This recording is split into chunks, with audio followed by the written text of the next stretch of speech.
उत्तरकाशी के टनल में फंसे 41 श्रमिकों को देर रात सफलतापूर्वक बाहर निकाला गया और उसमें करीब कई घंटे लगे, 17 दिन लगे और इन 17 दिनों में कई टीमों ने काम किया।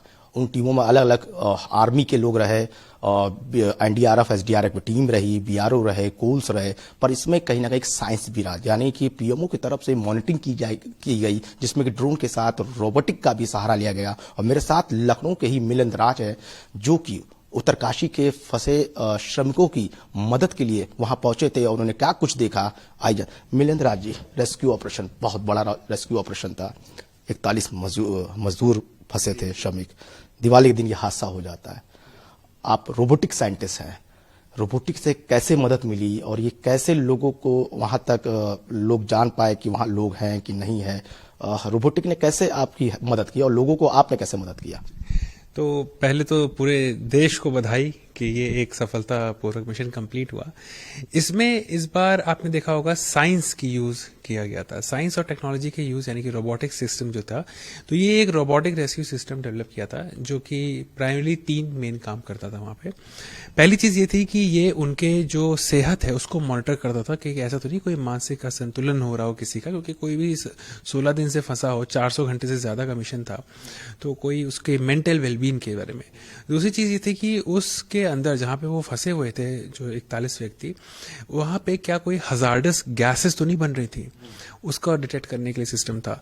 तीसरा था कि हम लोग वहां पे एक लिमिटेड इंटरनेट एक्सेस प्रोवाइड कर रहे थे कि यदि अगर कोई चीज को हमको और भी सप्लीमेंट कनेक्ट करना हो टेक्नोलॉजी का, तो हमारे पास इंटरनेट एक्सेस रहे।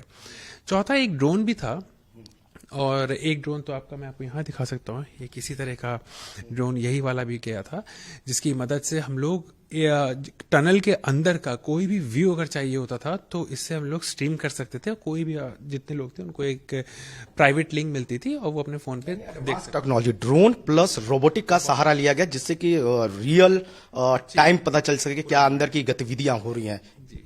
तो ये जो रियल टाइम मॉनिटरिंग होती है ना, ऑडियो विजुअल के थ्रू, एआई सिस्टम के थ्रू, किसी की हेल्थ पे क्या डिटोरेट हो रहा है इफेक्ट, ये एक बहुत ही इंपॉर्टेंट फैक्टर होता है।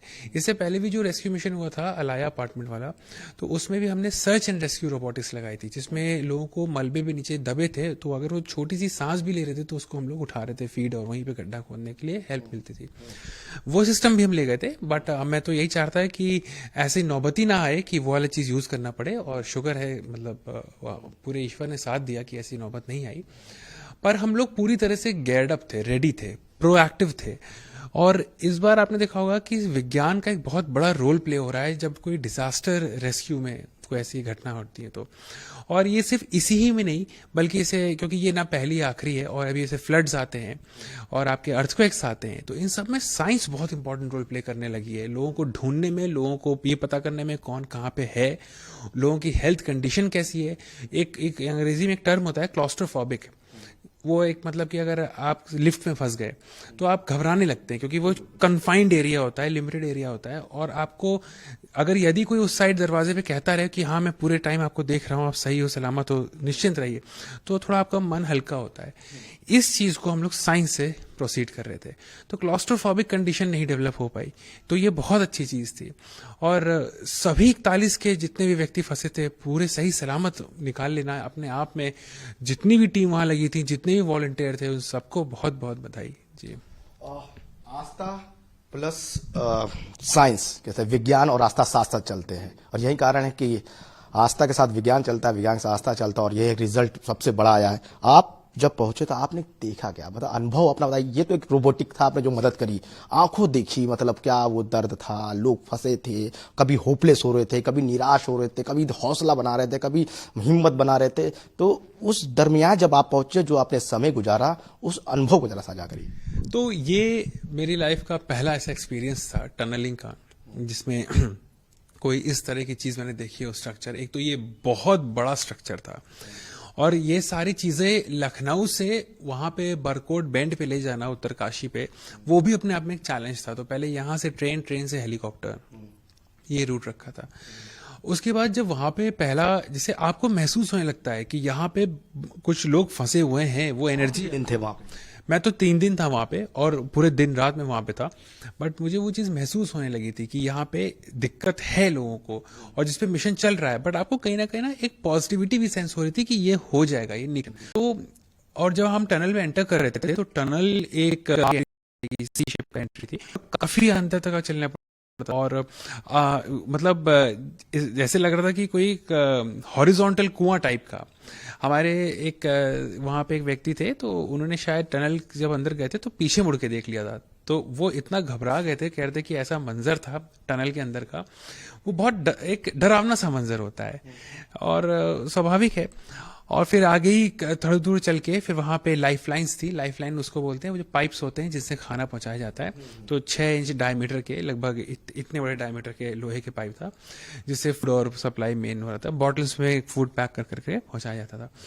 तो वो एंड पे लगे हुए थे और पूरे टाइम वहां पे लोग काम करते जा रहे थे, पूरी आपके अलग अलग तरह की मशीन माइनिंग, लोग भी वहीं से शुरू हो रही थी चीजें। महत्वपूर्ण है कि रेट माइनिंग ने ही इस पूरे जो ऑपरेशन को कारगर साबित किया है। एंड मौके पे ओगरा मशीन जो थी वो भी फेल हो गई, फिर कुछ विदेशों से बड़ी हैवी मशीन लगाई गई, मैनुअल ड्रिलिंग की गई, और जिसमें कि बताते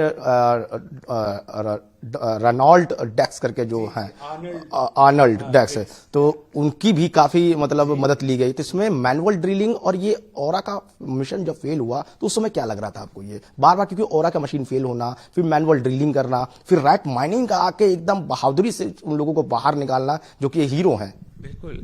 अच्छा, एक ये चीज भी मैं बताऊंगा कि जो आर्नल्ड जो विदेश से आए थे, देखिए पहाड़ भी एक जीवित एनर्जी होती है उसमें। तो आर्नल्ड ने एक स्टेटमेंट भी दिया था कि हम लोग ने फिर बाद में ये सोचा कि ये 3000 साल से पुरानी ज्यादा चीज है ना, इससे कहते, आर्नल्ड ने खुद कहा था कि इससे रिक्वेस्ट करते हैं कि हमारे बच्चों को छोड़ दो। तो ऐसा लग रहा था आर्नल्ड के, जो उन्होंने कहा था कि फिर आप देखिएगा वीडियो पे है, तो फिर आर्नल्ड ने कहा था, उनको आनंद महिंद्रा ने शेयर भी किया ये चीज। तो उस पे फिर आर्नल्ड ने कहा कि ऐसा फील हुआ कि जैसे पहाड़ ने कहा हाँ ठीक है शायद छोड़ देंगे। फिर आर्नल्ड ने कहा कि ठीक है हम ड्रिलर चलाते हैं, सब करते हैं। तो उनको ये महसूस हो रहा था जैसे कोई कम्युनिकेट करता था उनसे। फिर उसके बाद आर्नल्ड ने भी खुद खूब आस्था करी, उन्होंने खूब पूजा करी, और फिर उन्होंने यही ऊपर वाले से ये मांगा कि हमारे बच्चों को छोड़ दो। और फिर आप देखिए जो चीज बिल्कुल ऐसा लग रहा था कि कहां से शुरू करें, जब उनका कहते नहीं है कि उस शक्ति का मन बना जो आर्नल्ड ने कहा था वीडियो पे, तो उसे कर लीजिए अपने बच्चों को, है ना। और प्रयास पूरा चलता रहा। और खैर ये तो एक आस्था की बात है ही। दिव्य शक्ति हर जगह होती है, चाहे वो विज्ञान हो, वो भी दिव्य शक्ति से जुड़ा एक हिस्सा होता है। और यहाँ पे जो ऑगर होता है वो फेल हुआ। फिर आफ्टर ऑल रैट माइनिंग ही काम आई, जो एक टाइम पे प्रोहिबिटेड था, बंद हो चुकी थी। रैट माइनिंग यानी कि मैनुअल सिस्टम से ही शुरू किया गया, और करते करते करते बहुत स्पीड से, ना कोई ऑब्स्ट्रक्शन आया ना कुछ आया, और फिर उसके बाद उन सभी को बिल्कुल सेफली निकाल लिया गया। और आपने देखा होगा जिस तरह से वो निकले थे, तो वो हर तरह से एकदम कोई क्रिटिकल नहीं है, किसी की भी कोई ऐसी कंडीशन नहीं हुई कि आपको लगा कि ये एकदम इमरजेंसी केस आ गया है। माइनर की बात करें, उनके अभाव आपने देखे होंगे, जब वो 30 टीमें आती हैं तो उनका कॉन्फिडेंस लेवल भी आपने देखा होगा। बड़ी बड़ी मशीनें फेल होती हैं तो कहीं ना कहीं उम्मीद की एक किरण, यानी उम्मीद की एक सूरज उनको देखने का, क्योंकि वो क्या कहते हैं, भाला, चापड़ या कुनाल, हाँ, और जिसे कहते हैं कि वो टोकरी थी, उनकी मदद से धीरे धीरे अंदर ही अंदर सुराग बनाना, हाँ, और सुराग की मदद से एक उम्मीद की किरण जगाना। तो क्या आप जब देख रहे तो उन लोगों से भी कुछ बातचीत हुई, आपके कुछ टॉक्स हुए कि मशीनें फिलहाल हैवी फेल हो रही हैं, जहां ओगरा मशीन फेल हो रही है, हरकुलस से हैवी मशीनें लाई गई वो फेल हो रही हैं, हम लोग होपलेस भी हो रहे हैं, पर मैनुअल ड्रिलिंग काम आई, इसको आप कैसे देख रहे हैं? तो मैं तो ये कहूंगा सरल शब्दों में, देसी जुगाड़ हर जगह चल जाता है, और इसी अपने ही जुगाड़, अपने ही साइंस टेक्नोलॉजी से देखिए आज रेस्क्यू हुआ है। और इनफैक्ट इसमें ज्यादातर चीजें होम ग्रोन ही थी। इनफैक्ट जो हमारा भी छोटा सा रोल बट एक महत्वपूर्ण रोल था, तो वो भी होम ग्रोन इंडिजीनियस था, मेड इन इंडिया। तो अपने पास विलिंगनेस बहुत है पूरे देश में, हम लोग एक दूसरे के साथ खड़े हो जाते हैं, हमारे पूरे सभी लोग एक साथ एकजुट हो गए थे, पूरे देश में देखिए प्रार्थनाएं हो रही थी। तो ये जब चीज़ें होती हैं तो चीज़ हम लोग सफलता की तरफ जाते ही जाते हैं। और ये एक मेरे लिए पर्सनली एक बहुत ही एक लर्निंग एक्सपीरियंस है। इसे मैंने काफ़ी रिसर्च भी क्रिएट में कर रहा हूँ कि आने वाले समय में हम लोग बहुत सारी चीज़ें डेवलप कर सकते हैं और प्रोएक्टिव हो सकते हैं कि घटना घटने से पहले हम उसको डायग्नोस कर लें, डिटेक्ट कर लें और इम्प्लीमेंट कर दें। जी, आपने बहुत बेहतरीन बताया कि अगर आने वाले समय में कोई घटना होती है उसको पहले पता लगा लें, डायग्नोस कर लें, फिर उसको ना हो उस तरह का एक सॉफ्टवेयर या एक ऐसा सिस्टम करें। अभी तक आपने कितने रेस्क्यू ऑपरेशन में अपनी जिम्मेदारियों को निभाया बखूबी? तो अगर 2023 की बात करें तो 2023 में मैंने ये तीसरा मिशन है मेरा। एक तो था 24 जनवरी 2023 जो एक बिल्डिंग गिरी थी 5 मंजिला भूकंप के चलते, उसमें 14 लोग बचे थे। उसमें भी सर्च रेस्क्यू डिवाइस लगाई थी जिसमें एसडीआरएफ ने ऑफिशियल ट्वीट भी किया था, उन्होंने हमको बुलाया भी था वो अपने ऑफिस में और ऑनर किया था। मैं तो एज अ रिस्पॉन्सिबल सिटीजन गया था, एक जिम्मेदार नागरिक है। तो मैं कोई रेस्क्यूअर नहीं हूँ बट मैं साइंस का एक मेरे सेट स्किल्स वहाँ पे हैं, तो मैं टेक्नोलॉजी डेवलप कर देता हूँ। फिर उसके बाद अभी अगस्त के महीने में जो प्रोसेशन चलता है उसमें पूरी शांति बनाए रखने के लिए इस तरह के ड्रोन्स डेवलप किए थे जो यदि कोई इंसान कोई ऐसी गतिविधि करता है या किसी के हाथ में कोई हथियार पाया जाता है तो उसको हम लोग तुरंत फीड उठा लेते। तीसरा लाइफ सेविंग रेस्क्यू मिशन वो ये था और ये सबसे चैलेंजिंग था क्योंकि ये दूर था, डिस्टेंस बहुत बड़ा चीज होती है, यहाँ से 950 किलोमीटर है। जी। तो ये हमारे साथ के साथ है रोबोटिक साइंटिस्ट मिलिंद राज। सभी टीमें काम कर रही थी, उस टीमों में से भी लखनऊ के भी साइंटिस्ट थे जिन्होंने अपनी बखूबी जिम्मेदारी निभाई, जहां की रोबोट के जरिए यानी कि रियल रोबोट सिस्टम के जरिए रियल टाइमिंग का पता लगाने के अंदर की क्या गतिविधियां हैं, सांस ले रहे हैं कि नहीं ले रहे हैं, उनकी बॉडी का टेम्परेचर क्या है, उनका मूवमेंट्स क्या है, उनका हाव भाव क्या है और किन चीजों को जरूरत पड़ेगी, उन चीजों के सहारे उन्होंने मदद करी। क्योंकि माना जा रहा है कि विज्ञान के साथ आस्था भी है, तभी तो लोग सफलतापूर्वक ये जिंदगी सलामत रहे। वीडियो जर्नलिस्ट शहनवाज के साथ अनुज कुमार, भारत एक्सप्रेस, लखनऊ।